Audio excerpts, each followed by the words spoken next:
નમસ્કાર દર્શક મિત્રો, હું હર્ષ પરમાર સહયોગ દ્વારા પ્રસ્તુત ન્યૂઝ 20 ગુજરાતીમાં આપ સૌ દર્શક મિત્રોનું હાર્દિક સ્વાગત કરું છું। જોઈએ આજના મુખ્ય સમાચારો। જૂનાગઢ મહાનગરપાલિકા દ્વારા ગુજરાતના શહેરી વિકાસના 20 વર્ષ પૂર્ણ થવાની ઉજવણીના ભાગરૂપે શહેરના 61 કરોડના વિકાસ કાર્યોનું લોકાર્પણ અને ખાતમુહૂર્ત કરવામાં આવ્યું। રાજ્યના કૃષિ અને જિલ્લા પ્રભારી મંત્રી રાઘવજીભાઈ પટેલના વરદ હસ્તે સફાઈ કર્મચારીઓને સીધી ભરતીથી નિમણૂક પામેલા ઉમેદવારોને નિમણૂક પત્ર એનાયત કરવામાં આવ્યા। જૂનાગઢ જિલ્લાના પ્રભારી મંત્રી રાઘવજીભાઈ પટેલના અધ્યક્ષસ્થાને જૂનાગઢના કૃષિ યુનિવર્સિટીના સરદાર પટેલ સભાખંડ ખાતે ત્રિવિધિ કાર્યક્રમનું આયોજન કરવામાં આવ્યું હતું। ગુજરાત અર્બન ડેવલપમેન્ટ યર 2025ની સાર્વત્રિક ઉજવણીના ભાગરૂપે જૂનાગઢ શહેરના વિવિધ વિસ્તારોમાં ₹61 કરોડથી વધુના વિકાસ કાર્યોનું લોકાર્પણ અને ખાતમુહૂર્ત સીધી અને પારદર્શક ભરતી પ્રક્રિયાની નિમણૂક પામેલા ઉમેદવારોને નિમણૂક હુકમ વિતરણ અને વોર્ડ વાઇઝ શ્રેષ્ઠ સફાઈ કામગીરી કરી રહેલા સફાઈ મિત્રોને પ્રોત્સાહન રૂપી ચેક વિતરણ કરવામાં આવ્યા હતા।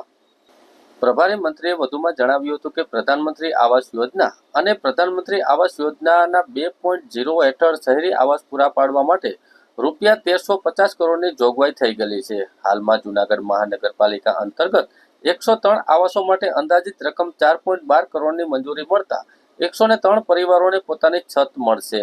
હાલમાં દોલતપરા ફાયર સ્ટેશનનું કામ હાલ પ્રગતિમાં છે। ઉપરાંત ઝાંઝાડા ફાયર સ્ટેશનને ₹7.37 કરોડનું ખાતમુહૂર્ત થશે, તેમજ એક અન્ય ફાયર સ્ટેશનનું પણ 4.51 કરોડના ખર્ચે કામ થશે। ઉપરાંત ફાયર સ્ટેશનના અંદાજે કિંમત ₹40 કરોડના કુલ 16 સાધનો ખરીદવાની પ્રક્રિયા ચાલુ છે, જે મળતા જૂનાગઢની ફાયર અને ઇમરજન્સી સર્વિસ સુદૃઢ બનશે। જૂનાગઢ કોર્પોરેશનના કમિશનર તેજસ પરમારે શાબ્દિક સ્વાગત અને સમગ્ર કાર્યક્રમની રૂપરેખા આપી હતી। આ તકે લોક ડાયરાનું ભવ્ય આયોજન પણ કરવામાં આવ્યું હતું। રાજ્યના 20 વર્ષથી શહેરી વિકાસ યાત્રાના ડોક્યુમેન્ટરી ફિલ્મનું પણ નિર્દેશન કરવામાં આવ્યું હતું। જૂનાગઢ શહેરના છેલ્લા 20 વર્ષની વિકાસ યાત્રાને દર્શાવી ડોક્યુમેન્ટરી ફિલ્મનું પણ પ્રસારણ કરવામાં આવ્યું હતું। આ તકે મેયર ધર્મેશભાઈ પોસિયા, સાંસદ રાજેશભાઈ ચુડાસમા, ધારાસભ્ય સંજયભાઈ કોરડિયા, ડેપ્યુટી મેયર આકાશભાઈ કટારા, સ્થાયી સમિતિના ચેરમેન શ્રીમતી પલ્લવીબેન ઠાકર, શાસક પક્ષના નેતા મનન અભાણી, દંડક કલ્પેશભાઈ અજવાણી, કોર્પોરેટર શ્રી, પૂર્વ સદસ્ય, સત્તા પક્ષના વિવિધ કાર્યકર્તાઓ સહિતના પદાધિકારીઓ, સંલગ્ન વિભાગના અધિકારીઓ, સફાઈ કર્મચારીઓ, વિવિધ શાખાના સ્ટાફ મિત્રોને બહોળી સંખ્યામાં લાભાર્થી હાજર રહ્યા હતા। જૂનાગઢ જિલ્લા જેલનો બનાવ બન્યો છે। જેલમાંથી 4 કેદીઓ નાસી છૂટવાનો પ્રયાસ કર્યો હતો। 4 કેદી પોસ્કો જેવા ગંભીર ગુનામાં સંડવાયેલા હતા અને એ ડિવિઝન પોલીસ સ્ટેશનમાં 4 કેદીઓ વિરુદ્ધ પોલીસ ફરિયાદ નોંધવામાં આવી છે। જૂનાગઢ જિલ્લા જેલમાંથી 4 કેદીઓને નાસી છૂટવાનો પ્રયાસ કર્યો હતો, પરંતુ જેલ સિપાહીઓની તત્પરતાને કારણે આ પ્રયાસ નિષ્ફળ રહ્યો હતો। ઘટના મોડી રાત્રે બની હતી, જ્યારે 4 કેદીઓ વિરેન્દ્ર મકવાણા, ડાયા ગસડિયા, અશ્વિન મકવાણા અને ભૂપત સાવંત જેલમાંથી ભાગવાનો પ્રયાસ કર્યો હતો અને 4 કેદીઓ પોસ્કોના કાયદા હેઠળ ગંભીર ગુનાઓમાં અલગ અલગ કેસમાં ઝડપાયેલા છે। જેલ સ્ટાફે તાત્કાલિક જેલરને કાર્ટૂન કરી લઈ 4 કેદીઓને ઝડપી લીધા હતા અને આ ઘટના અંગે એ ડિવિઝન પોલીસ સ્ટેશનમાં 4 કેદીઓ વિરુદ્ધ ફરિયાદ નોંધવામાં આવી છે। પ્રાથમિક તપાસ મુજબ કેદીઓને પોતાની થનારી મોટી સજાના ડરથી નાસવાનો પ્રયાસ કર્યો હોવાનું જણાવવામાં આવ્યું હતું। આ ઘટનાએ જેલની સુરક્ષા વ્યવસ્થા પર સવાલ ઉભા કર્યા છે અને આવી ઘટનાઓ ભવિષ્યમાં ન બને તે માટે વધુ કડક પગલાં લેવાની જરૂરિયાત દર્શાવે છે। જી સર, આપના નામથી સર? મારું નામ H.O. વાળા, ઇન્ચાર્જ જેલ અધિક્ષક, જૂનાગઢ જિલ્લા જેલ।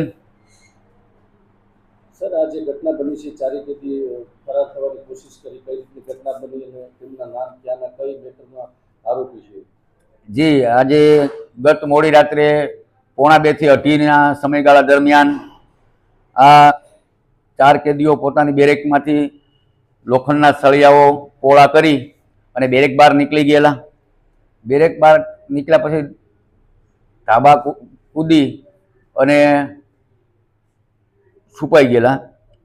તો ફરજ પરના SRP જવાને નાઇટ ગાર્ડ અમલદાર મહેશભાઈ કાલિયાને જાણ કરતા તેઓએ નાઇટ ગાર્ડના કર્મચારીઓને લઈને સર્ચ કરવાનું ચાલુ કર્યું, તેમજ મેન ગેટ અમલદાર શ્રીએ ડ્યુટી જેલર H.A. બાબરિયાને જાણ કરી, તેમજ અમોને જાણ કરતા અમે તાત્કાલિક બીજા અન્ય જે હેડક્વાર્ટરમાં રહેલા ટોટલી જૂનાગઢ જિલ્લા જેલના સ્ટાફને તાત્કાલિક જાણ કરી અને અલગ અલગ ટીમો બનાવી।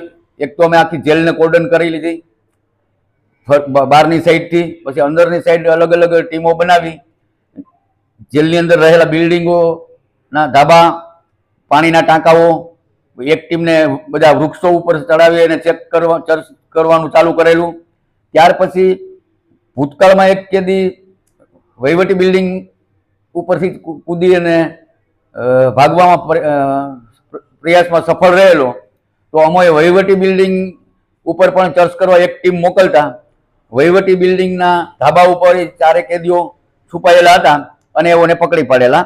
આ કેદીઓમાં વિરેન્દ્ર ભનુભાઈ મકવાણા વિસાવદર પોલીસ સ્ટેશનના ગુનામાં, ભૂપતદેવજી સાવળિયા વિસાવદર પોલીસ સ્ટેશનના ગુનામાં અને ડાયાછના ઘરસડિયા ભેસાણ પોલીસ સ્ટેશનના ગુનામાં, અશ્વિન ઉર્ફે દીપક કાળુભાઈ મકવાણા કેશોદ પોલીસ સ્ટેશનના ગુનામાં હતા. આ 4 આરોપીઓ પોસ્કો અને 376ના ગંભીર ગુનામાં સંડોવાયેલા હોય અને આ રીતના અમારા જેલ સ્ટાફના સતર્કતાના કારણે આ ગંભીર બનાવ જેલમાંથી ફરાર થવાનો બનાવને પ્રયાસને અટકાવવામાં સફળ રહેલ છે. ખાસ કરીને આ લોકોને જે ભાગવાનું કારણ શું છે? હવે એને શોધી કાઢ્યા પછી પ્રાથમિક પૂછપરછ કરતા એ લોકો એવું જણાવેલ કે અમે લોકો ગંભીર ગુનામાં સંડોવાયેલા હોઈએ, અમે ક્યારેય છૂટીશું નહીં એવું અમને મનમાં લાગી આવતા અમે ભાગવાનો પ્રયાસ કરેલો. અને આ બાબતે અમે એ ડિવિઝન પોલીસ સ્ટેશન ખાતે જેલમાંથી ભાગવાનો પ્રયાસ, સરકારી મિલકતને નુકસાન કરવાનો પ્રયાસ ની ધોરણસરની FIR અમે એ ડિવિઝન પોલીસ સ્ટેશન જુનાગઢ ખાતે આપેલ છે. જુનાગઢ શહેરમાં અષાઢી બીજના પાવનની ઉજવણી ઉષ્માભેર માહોલમાં કરવામાં આવી હતી. ભગવાન જગન્નાથની ભવ્ય શોભાયાત્રા શહેરના મુખ્ય માર્ગો ઉપર નીકળી હતી. ભગવાન જગન્નાથ, બલભદ્ર અને બહેન સુભદ્રાના વિવિધ પૂજા અને રથયાત્રામાં આરંભાઈ હતી અને ટ્રેડિશનલ વાદ્યયંત્રો અને ભજન મંડળીઓ શોભાયાત્રામાં જોડાણા હતા. શહેરના નાગરિકોએ માર્ગના બંને બાજુ ઉભા રહીને શોભાયાત્રાનું દર્શન કર્યું હતું અને પુષ્પવર્ષા કરી હતી. યુવક મંડળો અને વિવિધ સંસ્થાઓ પણ શોભાયાત્રામાં ઉમંગભેર ભાગ લીધો હતો. શોભાયાત્રા દરમિયાન પોલીસ તંત્ર અને સરકારી અધિકારીઓ કડક સુરક્ષા વચ્ચે ઘેરાવ રાખીને અનિચ્છનીય બનાવ ન બને તેની કાળજી રાખવામાં આવી હતી. આ શોભાયાત્રા ભગવાન જગન્નાથ ભક્તિભર્યા દર્શન સાથે શ્રદ્ધાળુઓ માટે આધ્યાત્મિક અને આનંદ અને એકતાનો સંદેશ લઈને આવી હતી.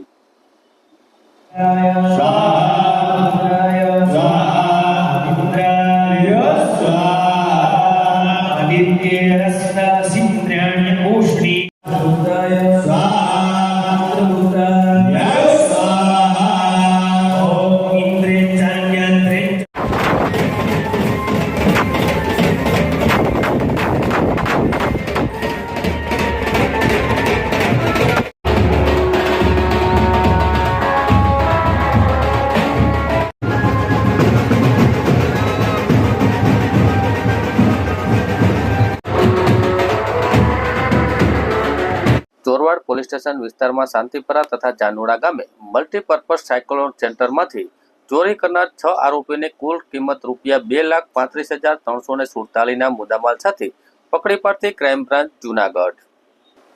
જુનાગઢ ક્રાઇમ બ્રાન્ચે ચોરવાડ પોલીસ સ્ટેશન વિસ્તારના શાંતિપરા અને જાડુડા ગામે મલ્ટીપર્પઝ સાયક્લોન સેન્ટરમાંથી બેટરી, વાયર, સોલર પેનલ, પંજા અને ટ્યુબલાઇટની ચોરીના 1 વર્ષથી અનડિટેક રહેલા ગુનાને ઉકેલી લીધો છે.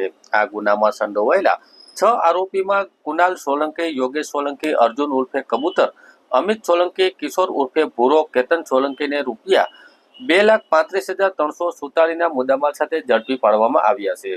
જૂનાગઢ રેન્જના પોલીસ મહાનિરીક્ષક નિલેશ જાંજવાડિયા અને પોલીસ અધિક્ષક સુબોધ વડોદરાના માર્ગદર્શન હેઠળ ક્રાઇમ બ્રાન્ચના પોલીસ સબ ઇન્સ્પેક્ટર જે પટેલની સૂચના અનુસાર police sub inspector D K Jhala, D K Sarvaiya અને પોલીસ સ્ટાફના ખાનગી બાતમીને ટેકનિકલ સોર્સના આધારે તપાસ હાથ ધરી હતી. ત્યારે કલમ 380, 454, 457 જૂનાગઢના મજવડી દરવાજા, ચુનારા અને સરગવાડા વિસ્તારમાં રહેવાસીઓ દ્વારા આચરવામાં આવતી અને સરગવાડા વિસ્તારમાંથી હોવાની હકીકત મળતા પોલીસે આરોપોની પૂછપરછ કરતા ગુનામાં સંડોવાયેલા સ્વીકાર્યો હતો અને તેમને અટક કરી આગળની કાર્યવાહી હાથ ધરવામાં આવી છે.